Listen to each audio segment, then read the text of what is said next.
Welcome to Jersey Matters. I'm Larry Menti. This week we come to you from Teaneck, New Jersey. In a moment, I'm going to go upstairs to the district office of the Senate Majority Leader to interview Loretta Weinberg.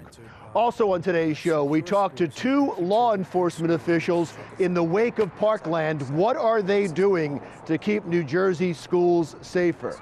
And we will take you inside an active shooter drill at a New Jersey school.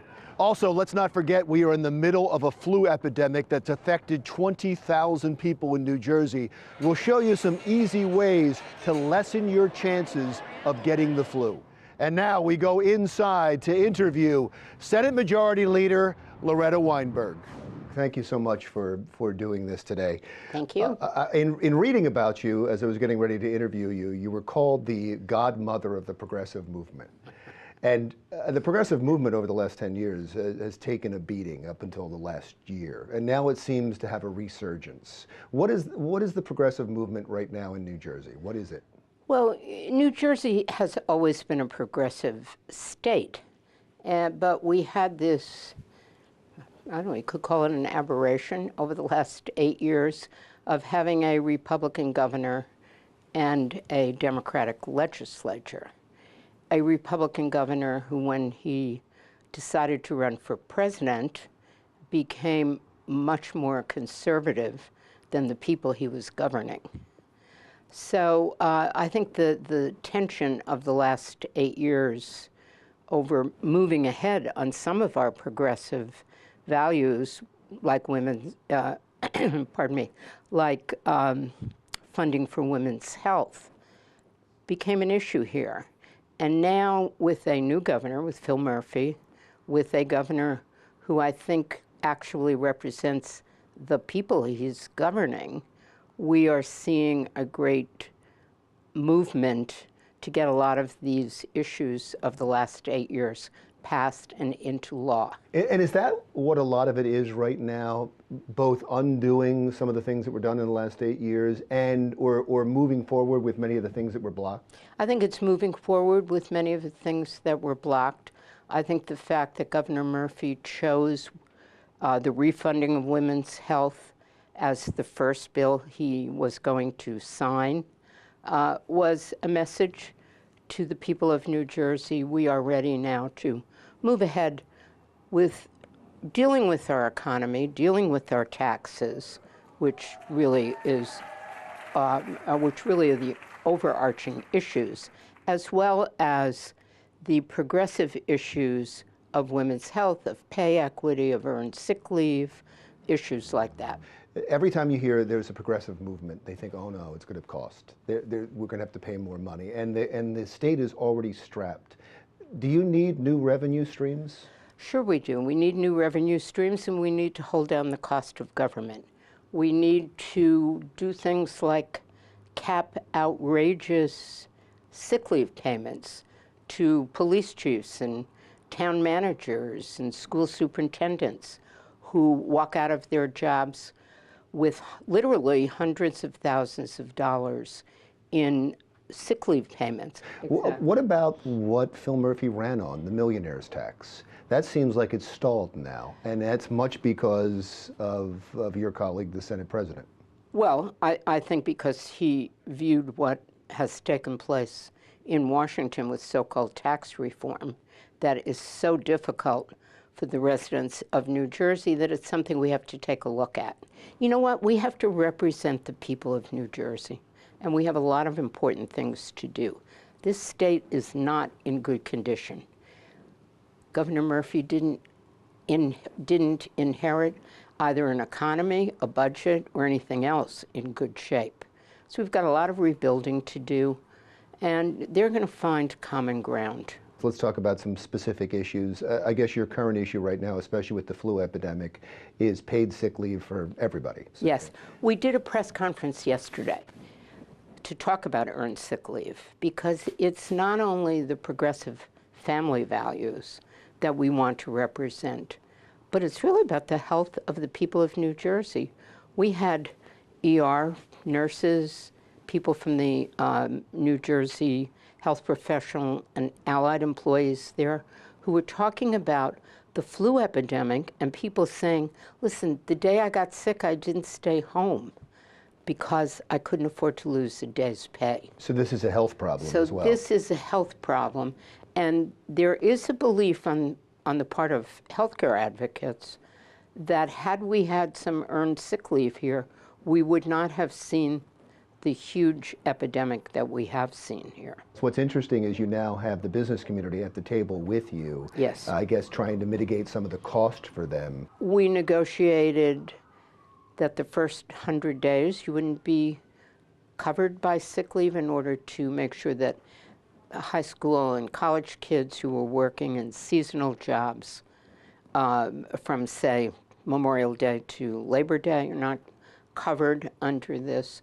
So we've done some negotiations, and I think Assemblywoman Lampett will continue that. Okay, one last thing, because we're still in the wake of Parkland, and there's still big discussions. I saw your tweet the other day when you called the president a coward because of his position.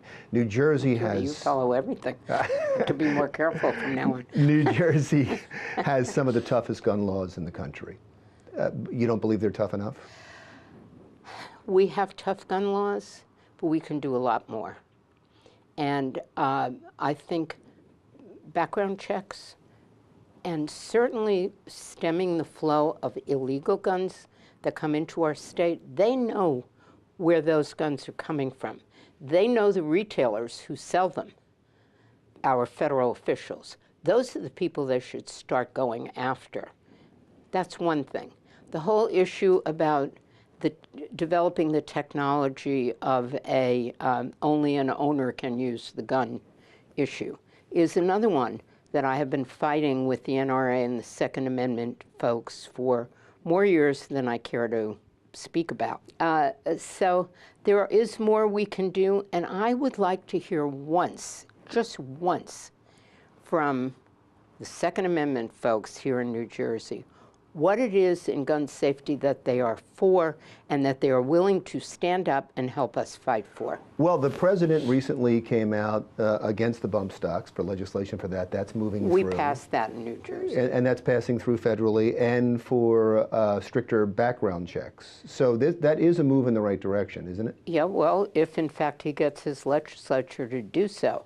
You know, he sat in a meeting with these wonderfully articulate young people, with some of the parents of Sandy Hook and other tragedies, and never once said how much he loved the NRA while he was facing them. It was the next day, I think it was almost the next day, when he went to the NRA convention and was kidding with them. I mean, this is a man that seems to lack the empathy gene. He doesn't seem to know how to do it. So I don't know whether it's a genetic or an environmental or what it is that produced a personality like this and landed him in the White House in our country. But it may have been the best thing that happened for the progressive movement and the so-called resistance. You're absolutely right.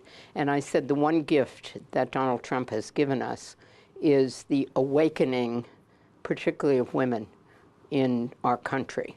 So I consider that a gift, although he didn't plan to do it. It certainly has resulted in some good things that I think we will see for the following generations. We're a little over on time, but you brought up the women's movement, so I do want to ask one last question. The organizers of the women's movement are organizing now walkouts at schools across the country. Law enforcement that I've talked to, superintendents that I've talked to over the last several days said that's a horrible idea.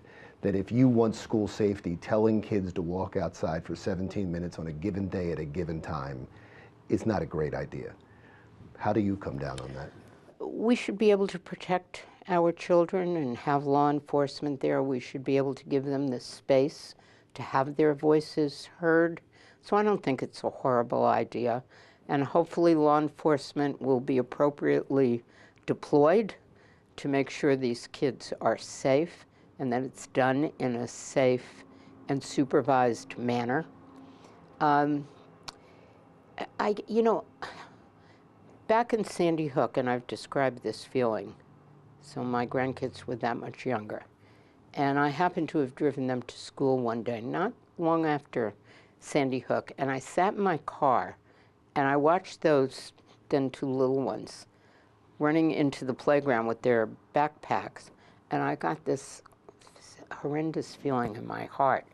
I don't know how you survive something like that, of what it must have been like for these parents to have done what I did, drop two little kids off and watch them run into the playground and find out what happened. And the fact that this country couldn't rise up in response to that is what made me very pessimistic about what we could do on gun safety.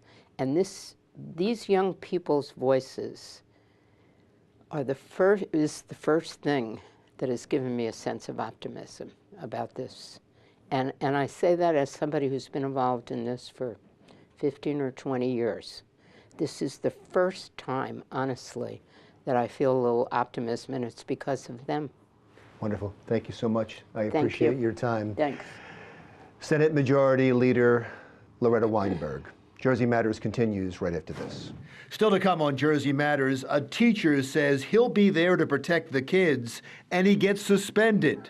The students aren't too happy about it. We'll tell you the story next on Jersey Matters.